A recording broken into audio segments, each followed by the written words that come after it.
Assalamualaikum warahmatullahi wabarakatuh. Waalaikumsalam. Salam, mohon Sekda, Ketua DPR dan teman-teman anggota DPR, tim gugus tugas COVID-19 Kalimantan Selatan, ada Pak saya selaku Dandim Persiapan, Pak Bung, sekaligus sebagai wakil ketua tim gugus tugas COVID-19 Kabupaten Selatan. Kadis Kesehatan selaku juru bicara, tapi karena kesempatan ini saya akan mengambil alih untuk menyampaikan hal-hal yang berkaitan dengan melakukan tugas-tugas di gugus tugas COVID-19 Kabupaten Selatan dalam rangka memutus mata rantai COVID-19 di Kabupaten Selatan serta langkah-langkah mengantisipasi dan tindak lanjut terhadap orang-orang yang telah diindikasikan atau yang melakukan perjalanan lintas batas antara Selatan dengan negara lain di Provinsi Maluku dan Indonesia. Yang pertama mungkin saya harus sampaikan bahwa sejauh ini tim gugus tugas COVID-19 Kabupaten Selatan sudah melakukan berbagai langkah-langkah, termasuk salah satunya memperpanjang batas waktu untuk menutup atau mengkarantina terbatas Kabupaten Selatan terhadap jalur transportasi. Yang utamanya adalah transportasi laut, sedangkan transportasi udara juga kita batasi yang biasanya tiap hari dalam satu minggu itu, tetapi kita batasi satu minggu hanya 3 kali dan dilakukan protokoler pengamanan kesehatan yang secara ketat di bandara. Kemudian untuk laut juga demikian, dan laut ini kita batasi hanya khusus untuk transportasi logistik dan pangan, ya, untuk kebutuhan masyarakat di Buru Selatan. Sedangkan untuk orang itu sama sekali kita larang. Nah, cuma permasalahannya karena kita ini adalah daerah kepulauan, punya banyak pintu masuk, dan desa-desa kebetulan di Buru Selatan ini 75% desa adalah desa pesisir.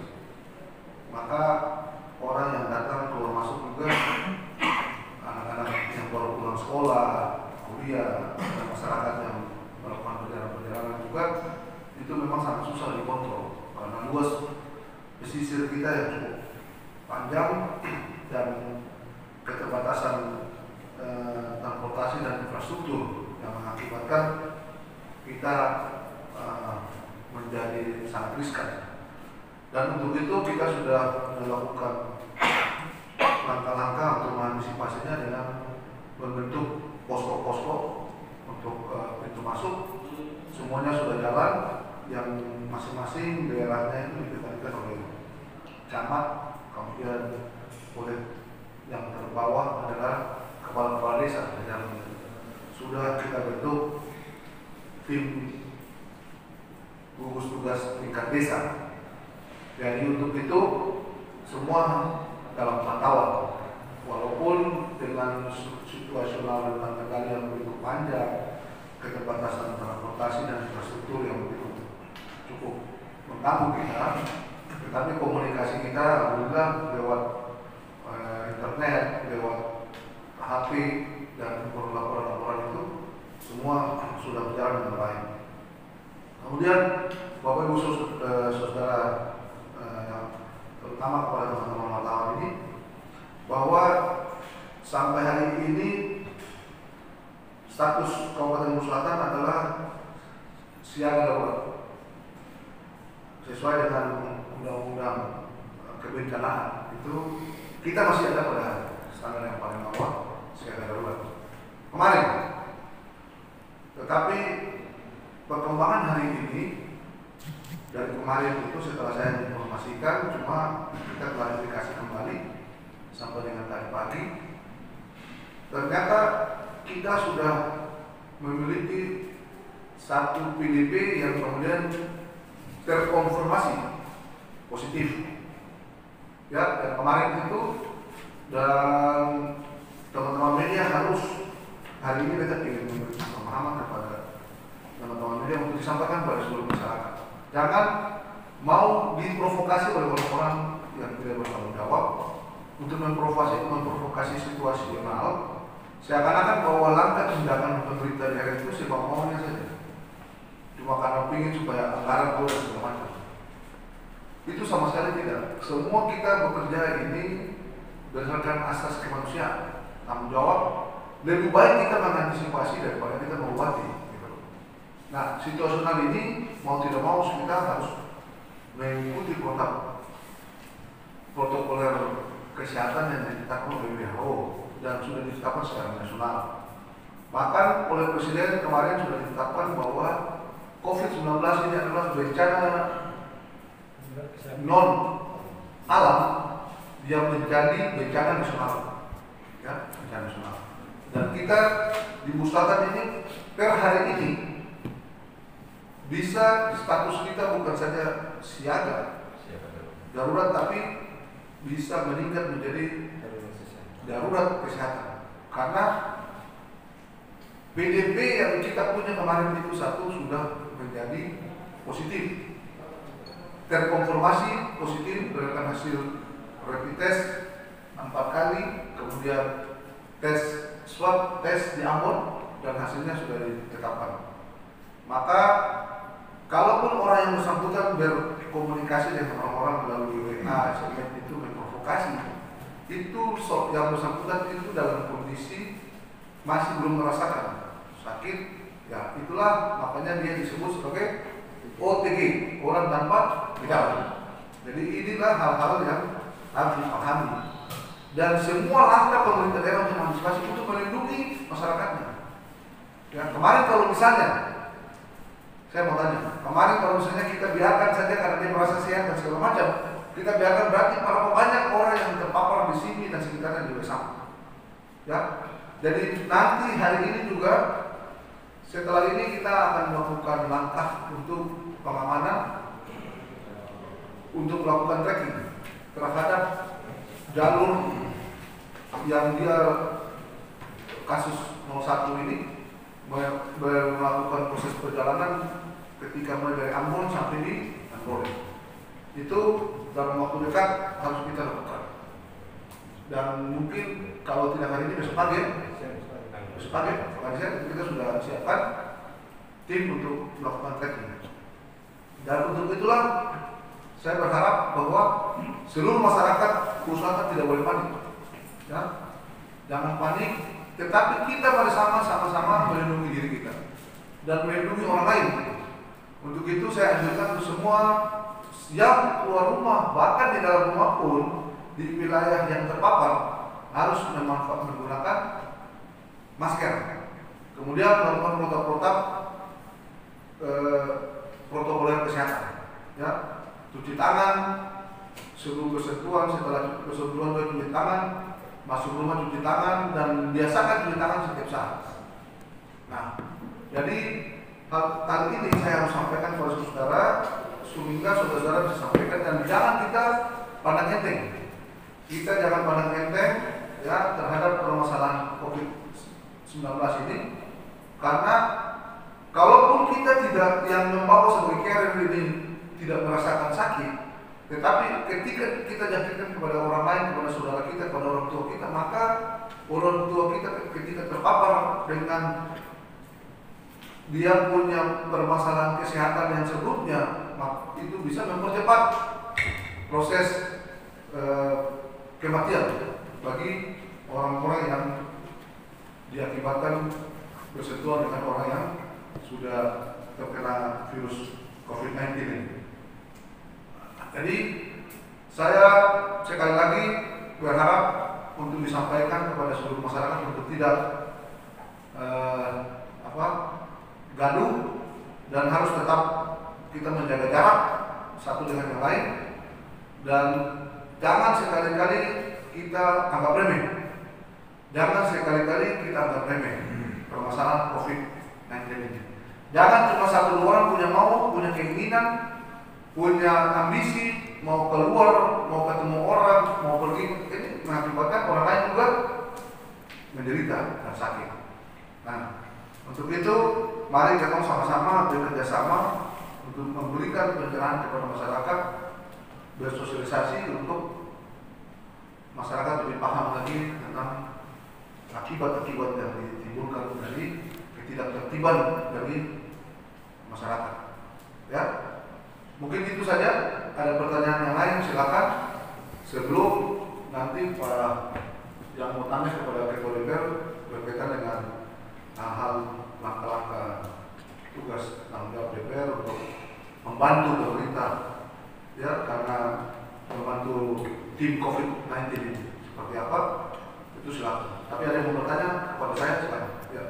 Ya, Bupati, terkait dengan hasil hari ini, apakah nanti juga dilakukan rapid test untuk keluarganya, paling tidak seperti begitu sebagai pemula, atau kerabat-kerabat dekat yang punya kontak langsung dengan yang bersangkutan? Ya, jadi kemarin ketika yang bersangkutan positif itu kita sudah melakukan rapid test, dan rapid test awal itu negatif. Nah, itu karena apa?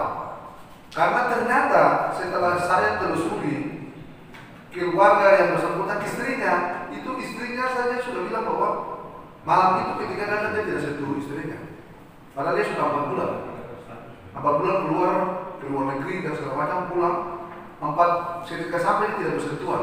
Tetapi tentunya pada barang bagian dan segala macam itu ada sentuh, ya kan?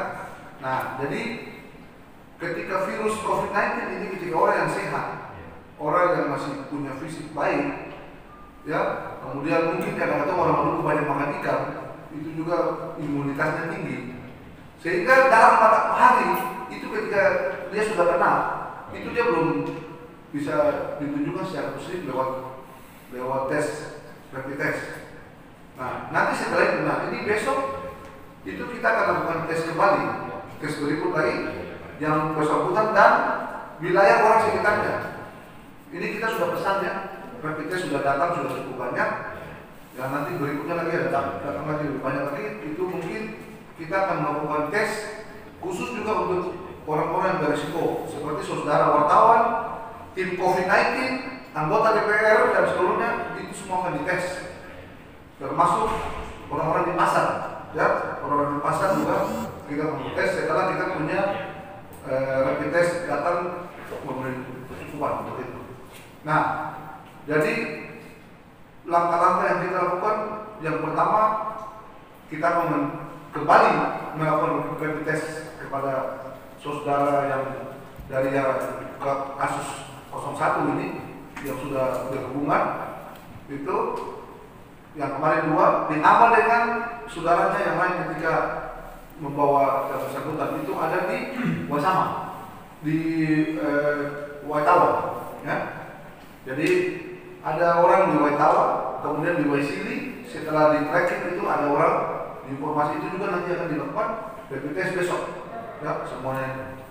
Oke, ada lagi? Cukup kan? Ya.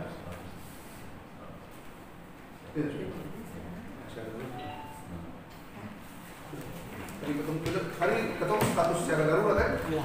Siaga darurat, tapi ketemu ada perkembangan besok lusa bisa saja. Nanti ketemu koordinasi dengan DPR untuk memberikan keputusan lanjutan. Mungkin ada yang mau tanya ke Pak? Ada kesempatan? Ada kesempatan, silakan.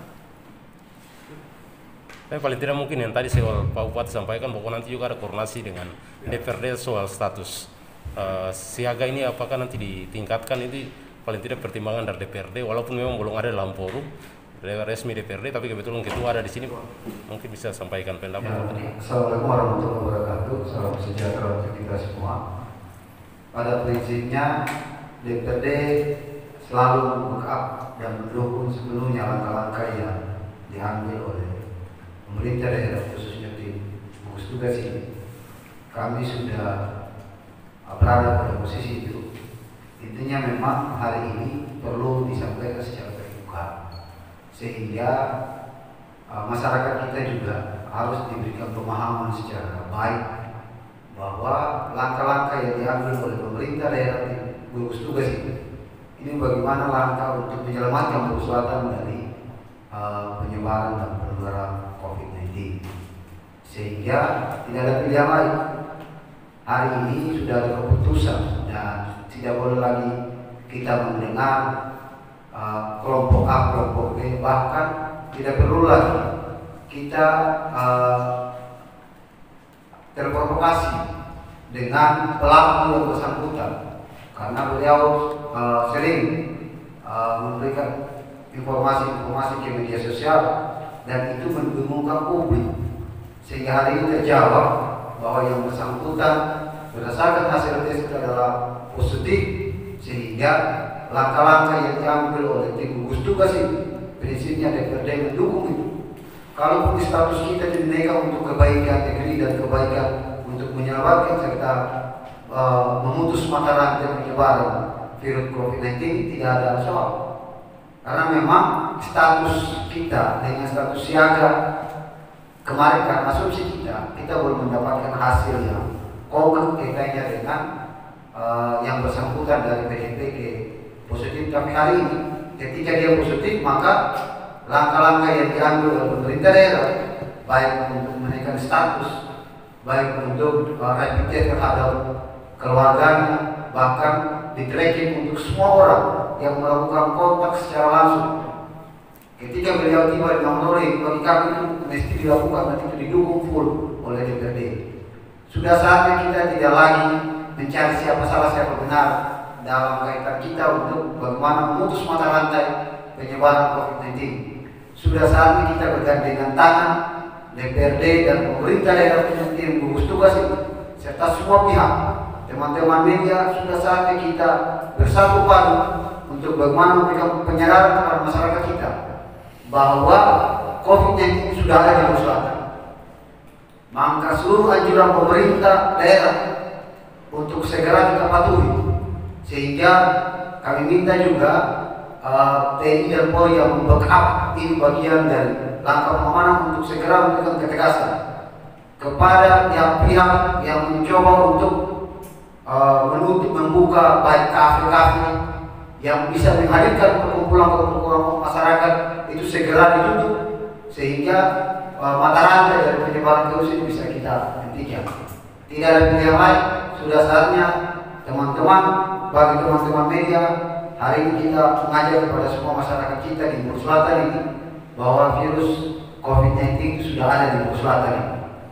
Maka semua stakeholder harus sudah saatnya kita bersatu untuk bagaimana memerangi virus COVID-19. Dan mungkin satu hal lagi, karena ketika status ini sudah positif dan menjadi konsumsi publik, maka yang mesti harus kita tegaskan kepada pengusaha-pengusaha serta pelaku-pelaku pasar ini untuk tidak lagi bermain dalam COVID-19 untuk sengaja sepihak untuk menaikkan harga barang, karena itu bagian dari pelanggaran yang harus kita tegas.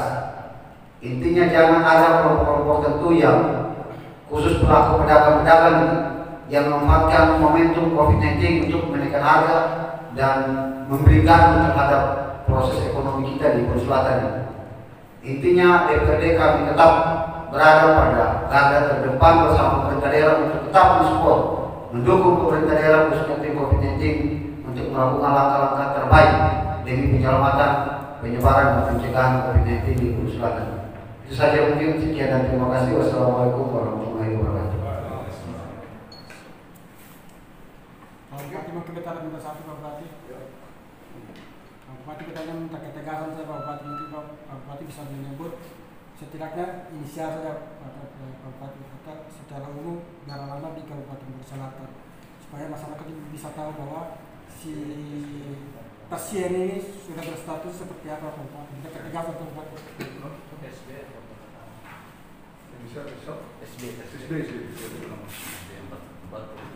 Ya, jadi inisial pasien ini 01 ini itu namanya SB, inisialnya SB, ya, umur 44 tahun, berasal dari desa sini, Kecamatan Bersama, ya.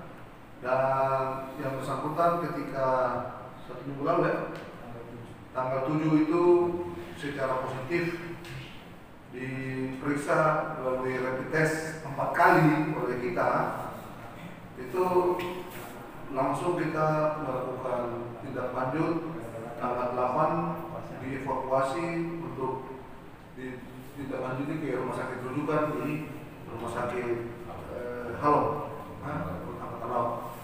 Jadi 44 tahun SB. Saya kira itu, dan 2 ODP keluarganya itu yang sekarang ini nanti kita tracking ke rumahnya, ke wilayahnya itu dan masyarakat sekitarnya. Nah, sudah diambil langkah banyak sebenarnya. Kemarin juga setelah hari itu besoknya juga tim, khususnya tim ahli